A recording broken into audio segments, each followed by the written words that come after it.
Então, meus amados, o último enunciado referente a essa temática foi enunciado da Sexta Jornada de Direito Civil, enunciado 545. Olha lá o que diz. O prazo, enunciado 545 da Sexta Jornada de Direito Civil. O prazo para pleitear a anulação da venda de ascendente para descendente, sem anuência dos demais descendentes e ou cônjuge do alienante, é de 2 anos. Contados, quando que começa a contar? Contados da ciência do ato que se presume absolutamente em se tratando da transferência imobiliária a partir do registro de imóveis. Então, se for, né, a compra e venda de ascendente para descendente de um bem imóvel, tá? Quando que começa a contar esse prazo? Olha só, a partir da data do registro, tá bem?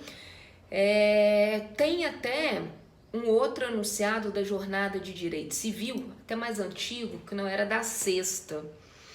Deixa eu ver se eu acho aqui.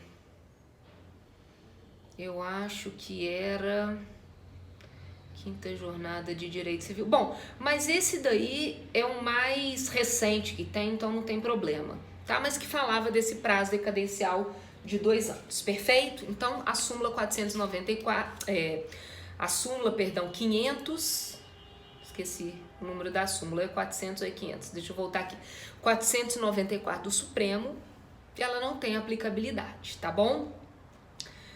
Beleza. Então, aqui tá muito simples, só que eu tenho que fazer aqui um pequeno parêntese em relação à outorga do cônjuge. E sempre que eu falo da outorga do cônjuge, você vai falar assim, Laura, sempre o cônjuge vai ter que consentir?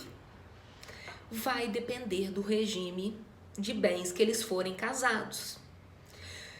E, consequentemente, nós temos que ir para o artigo 1647 do Código Civil, tá? Então, que os outros descendentes têm que consentir, beleza. Expressamente, não tem problema, né?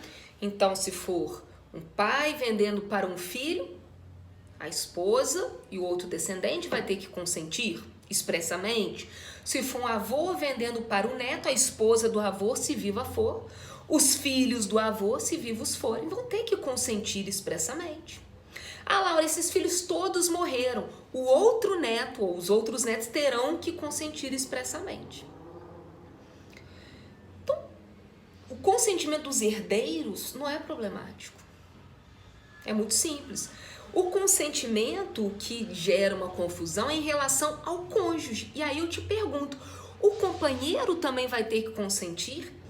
Porque aí a gente vai lá para o artigo 1647 e eu já te falo de cara, tá? Eu vou analisar aqui com vocês, mas aqui eu já... Ai, eu odeio barulho de moto, tá aqui, um maior barulhão.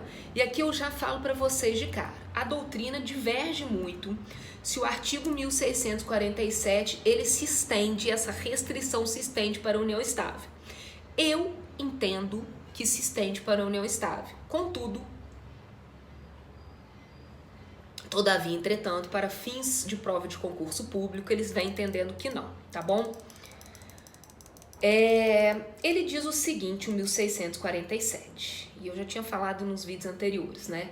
Ressalvado o disposto 1648, que é quando o juiz vai suprir essa falta de outorga, se o juiz não suprir, né? Olha lá o que diz. Nenhum dos cônjuges pode, sem a autorização do outro, exceto no regime de separação absoluta, inciso 1º, alienar ou gravar de ônus reais um bem imóvel. Então, para vender um bem imóvel, se você for casado, a depender do seu regime, necessariamente você vai precisar dessa outorga. Sob pena desse negócio jurídico ser anulável, a anulabilidade está lá no 1649, decadencial de 2 anos depois de terminada a sociedade conjugal. Então, no próximo vídeo, eu vou falar um pouco e rapidamente sobre os regimes de bem, até para vocês entenderem a questão da súmula 377. Vamos lá.